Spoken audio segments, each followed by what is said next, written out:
just like trailblazers like Janet Jackson, Bridget Nielsen, and Naomi Campbell, I am 48 years old and I am 5 months pregnant.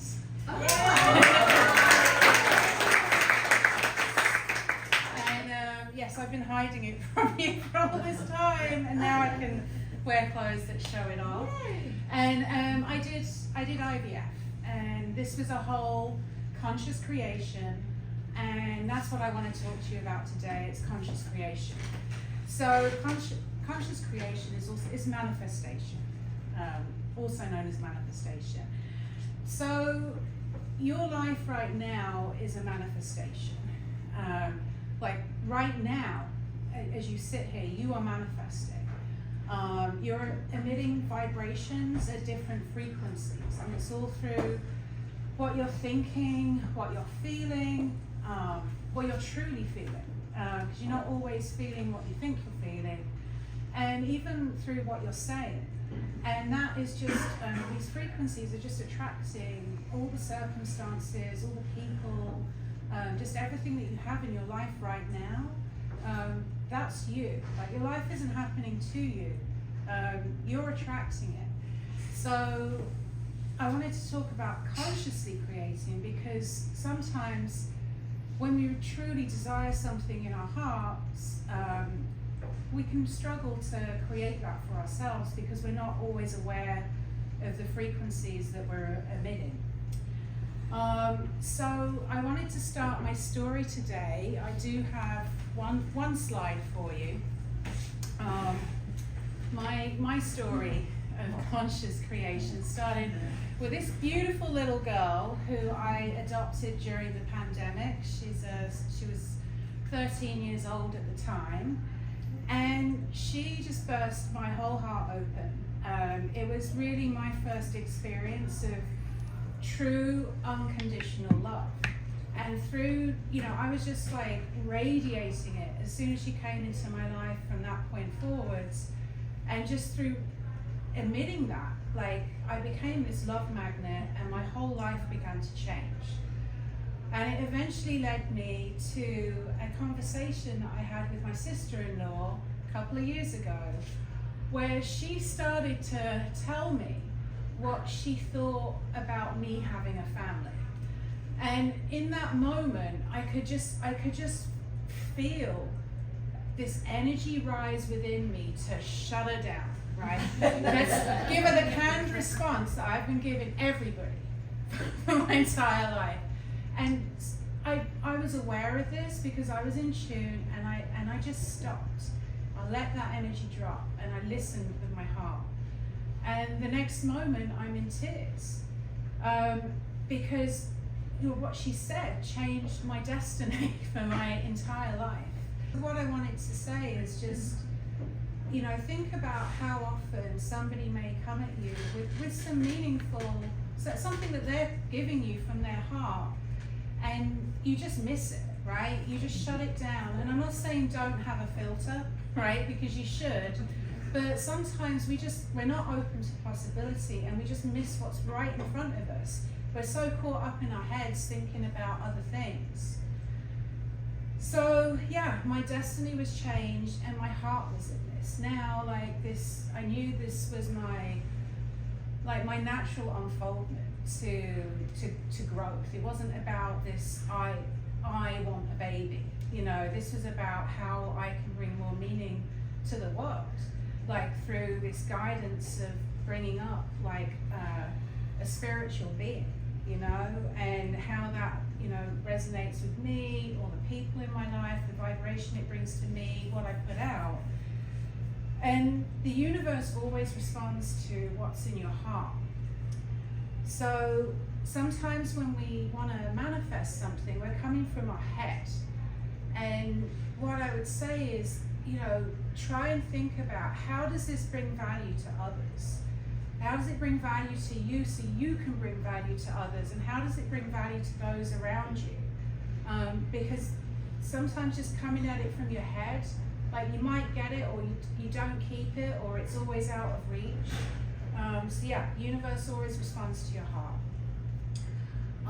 And the other thing I have here to thank Angel for is the fact that every day I was her mum for 3 years, and then even after she passed, I still embodied motherhood.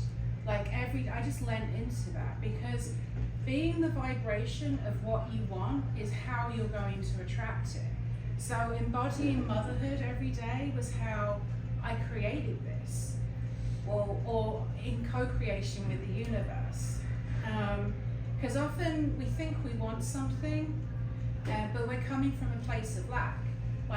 Say we want more love, but we feel lonely. We feel like we don't have it.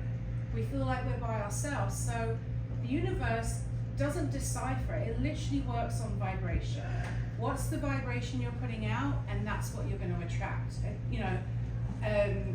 It's just physics. So when you embody love, or you embody motherhood, that is what you're going to attract.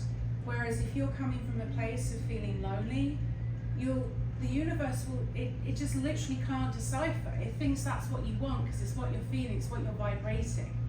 And it's just going to keep bringing circumstances to you to keep you feeling lonely.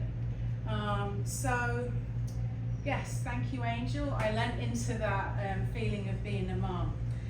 And also aligned with embodiment is gratitude. So gratitude, I like to call it compound gratitude, because literally the more grateful you are, the more you have to be grateful for. Yes. So you may start your day thinking, I'm grateful for this and that, and weeks go by and you're just enormous with the gratitude that you have. And it keeps you out of that vibration of lack. So you keep being grateful and you will have more to be grateful for. So, and that was something Angel brought about for me as well, because she helps me be grateful. And then I lent into that as well, kept a gratitude journal. So something else I did to create this was I claimed it. So my baby was always a real thing, a real person. I spoke about my baby. When I have my baby, this is how I'm raising my baby. You know, sometimes we try to hold things close to our chest, or we say, you know, oh, if this works out. Well, our words are so powerful. Like, we speak it into reality. And I spoke my baby into reality, and I was open with everyone around me. You know, I brought community into this, because by bringing community into this, like, I had a whole team of people holding in their consciousness me being a mom with my baby, and they held that vibration for me. So it wasn't just me by myself, and it was through not bracing for impact. It was just being vulnerable and open. And when things didn't always work out on the journey, I had more people to support me through that vulnerability, because I wasn't holding it all close just in case it didn't work out. Because that's permeating fear.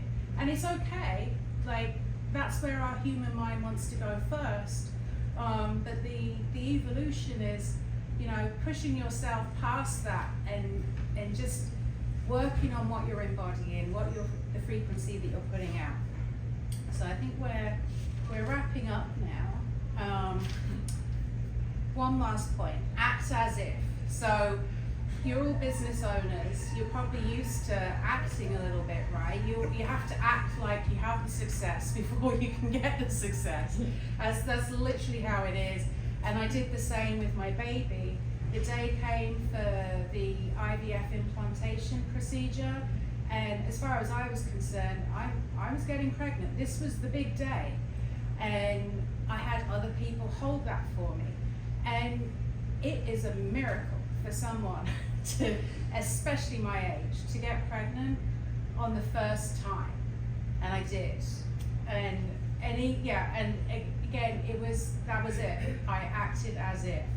So there are more ingredients to conscious creation than I have time to talk about today, and certainly that I embodied on this journey. But what I would say is it's not an exact science. Like, it's about tuning into what works best for you and just following your intuition. I did do a handout that's got many ingredients on it that I'm going to pass around. But what I would like to say now is in the embodiment of community, right now I am consciously creating bringing a daddy in.